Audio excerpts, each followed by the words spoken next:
Hello everyone. I hope आप सभी लोग अच्छे होंगे। आप सभी का स्वागत है आपके रेडियोलॉजी यूनिवर्स में।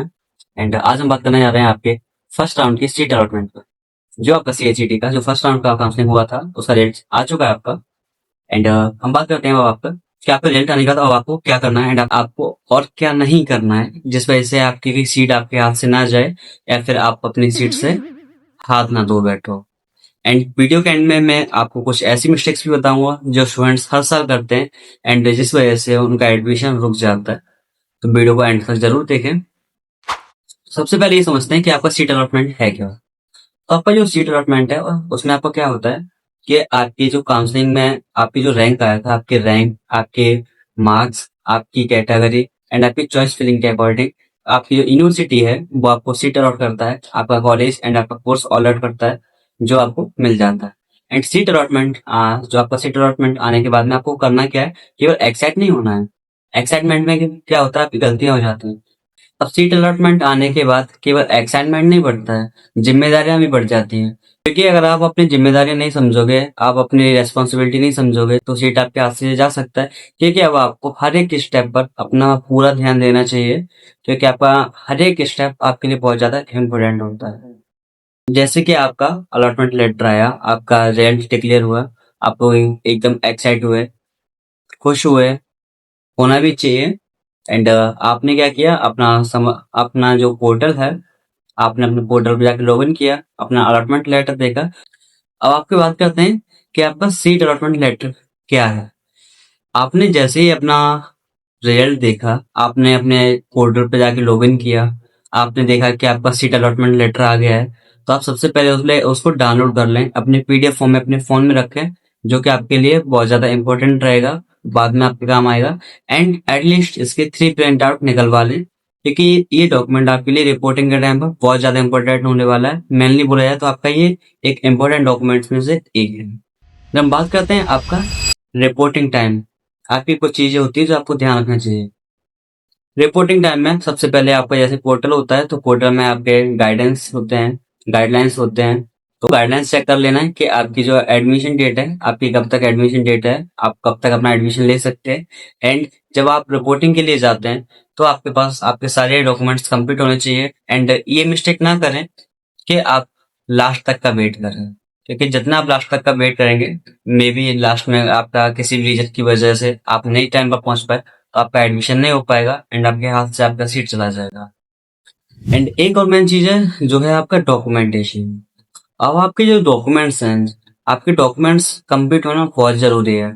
आपके डॉक्यूमेंट्स की जैसे कि आपका सीट अलॉटेड लेटर या अलॉटमेंट लेटर, आपका 10+12 का मार्कशीट, आपका migration, caste certificate, domicile, passport size photos, Aadhaar card का xerox copy and Aadhaar card, आपका ट्रांसफर सर्टिफिकेट, आपका करेक्टर सर्टिफिकेट एंड आपके जो भी इम्पोर्टेंट डॉक्यूमेंट्स हैं सारे के सारे आपको कंप्लीट कर लेने चाहिए, आपके सेट बना लेना चाहिए पहले से, जिससे आपको बाद में कोई भी प्रॉब्लम ना हो। एंड साथ में ही आपको ये अपने पीडीएफ फॉर्म में अपने फोन में सेव कर लें फॉर द लेटर।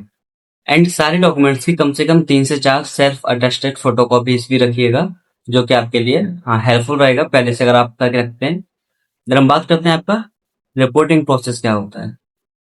आपके जब कॉलेज में आप रिपोर्टिंग के लिए जाते हैं तो सबसे पहले ध्यान रखें कि आपको कॉलेज टाइम से पहुंचना है।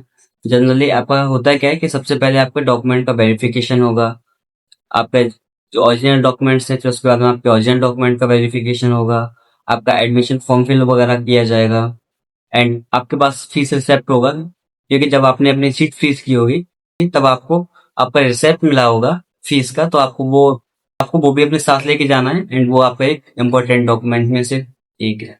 एंड साथ में ही आपका एक डॉक्यूमेंट और होता है जैसे कि आपका मेडिकल सर्टिफिकेट एंड बोल सकते हो उसे मेडिकल फिटनेस सर्टिफिकेट एंड आपका एंटी रैगिंग, अगर आपका गैप है तो गैप सर्टिफिकेट एक्सेट्रा। तो ऐसे आपके डॉक्यूमेंट्स हैं, तो आपको वो कंप्लीट करवा के रखना है। एंड बात करते हैं, आपका एक कंफ्यूजन और होता है कि आपका फ्रीज एंड अपग्रेड, दोनों में स्टूडेंट्स मोस्टली कंफ्यूज रहते हैं कि फ्रीज एंड अपग्रेड है क्या। तो एक्चुअली इस चीज को ना बहुत सिंपल वे में समझते हैं कि आपका जैसे फ्रीज क्या होता है, तो पहले उसको देखते हैं। जैसे किसी भी स्टूडेंट ने अपने काउंसलिंग के लिए कोई भी पहले अपना चॉइस फिलिंग किया कोर्स के लिए, देन अपना कॉलेज के लिए, एंड उसने जो अपना कॉलेज एंड कोर्स फिल किया, उसको वो कॉलेज एंड कोर्स मिल जाता है एंड वो सेटिस्फाई है अपने उस कॉलेज से एंड अपनी वो सीट को वहीं से कंटिन्यू करना चाहता है, तो वो अपनी सीट को फ्रीज करेगा। एंड करना चाहिए जिन्हें नहीं पता उनके लिए, क्योंकि अगर आप जब आप सीट अपनी फ्रीज कर देते हैं तो आपको जो पहले से अलॉट हो चुका है आपको वही कॉलेज एंड वही आपको सीट मिल जाता है। देन अगर बात करते हैं आपका अपग्रेड का, अपग्रेड आपका उस कंडीशन में करते हैं कि जैसे आपको कोई भी सीट या कोई भी कॉलेज मिला एंड आप उससे सेटिस्फाई नहीं हो, तो उस कंडीशन में आपका अपग्रेड करने का एक ऑप्शन रहता है। एंड इस साल आपका ये ऑप्शन नहीं दिया गया है एंड फिर भी कोई भी स्टेप लेने से पहले फ्रीज एंड अपग्रेड दोनों ऑप्शन में से आप कुछ भी चूज करने से पहले अपनी पहले गाइडेंस को एक बार अच्छे से चेक कर लें कि आपके गाइडेंस में आपको कौन सा ऑप्शन दे रखा है। कहीं ऐसा ना हो कि आपको ओनली फ्रीज का ऑप्शन दिया हो, आपको अपग्रेड का ऑप्शन नहीं दिया हो, क्योंकि इस कंडीशन में आप अपनी सीट खो सकते हैं। तो इस चीज का थोड़ा ध्यान रखें। एंड अब मैं आपको बताने जा रहा हूँ वो बिगेस्ट मिस्टेक्स जो स्टूडेंट्स हर साल करते हैं एंड आपको वो मिस्टेक्स बिल्कुल नहीं करने हैं। सबसे पहले हम बात करते हैं आपका रिपोर्टिंग टाइम मिस करते हैं। आपकी reporting time and reporting date है आपको पहले से गाइडेंस में बता दिया जाएगा कि आपको किस टाइम तक एंड किस डेट तक आपको एडमिशन कराना है। तो आप उस डेट से पहले ही अपना एडमिशन करा लें, लास्ट तक के लिए वेट ना करें। देन दूसरा आपका होता है ओरिजिनल डॉक्यूमेंट ना ले जाना, क्योंकि मोस्टली स्टूडेंट्स ऐसा सोचते हैं कि आपके पास डॉक्यूमेंट का जीरोक्स है तो आपका उनसे काम चल जाएगा, बट ऐसी गलती नहीं करनी है। आपको अपने ओरिजिनल डॉक्यूमेंट्स भी लेके जाने हैं, क्योंकि आपके वो भी वहां पर जाके डॉक्यूमेंट सबमिट होते हैं। देन फोटोज कॉपी, जो आपकी फोटो कॉपी होती है उसको भी इनकम्प्लीट रखते हैं।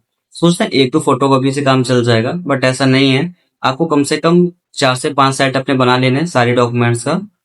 एंड उसके बाद में आपका जो फीस अरेंजमेंट होता है, आपकी फीस अरेंज ना कर पाना आपकी एक मिस्टेक हो सकती है। जैसे अगर आप अपना फीस अरेंज करने में लेट करते हैं तो आप अपनी सीट भी फीस लेट कर पाएंगे, जिस वजह से आपके हाथ से आपकी सीट जा सकती है। तो ऐसी गलती ना करें, आप अपने सीट का अरेंजमेंट पहले से करके रखें। एंड फिर आपका आता है कि आपकी जो पोर्टल पर आपकी जो गाइडलाइंस आती हैं, आप उन गाइडलाइंस को बिना पढ़े चले जाते हैं, तो आपसे वो गलती हो सकती है। गाइडलाइंस में आपको सारी चीज पहले से बता दी जाती है, तो उन चीजों को थोड़ा ध्यान रखें। एंड फिर आपका एक चीज और होता है कि आपसे मतलब आपने परेशान होके गए, घबरा के अपना यूट्यूब ओपन किया एंड आपने वहां से कोई भी वीडियो देखा एंड उन लोगों ने आपको कुछ भी बताया एंड आपने उसी के अकॉर्डिंग अपने स्टेप्स फॉलो किए। तो ऐसे नहीं करना है, एक बार अपने खुद से भी अच्छे से कंफर्म कर लेना है कि हाँ जो उन्होंने बोला है वो सही है या गलत है। उसके बाद ही उस चीज पर बिलीव करना है। देन आपका एक और मिस्टेक है कि लास्ट तक वेट करना। क्यों आपको लास्ट तक वेट करना? लास्ट तक आपको वेट करना ही नहीं है। आपके पास जितना जल्दी हो सके उतना जल्दी अपना एडमिशन करा लें, अपनी सीट को फ्रीज कर लें।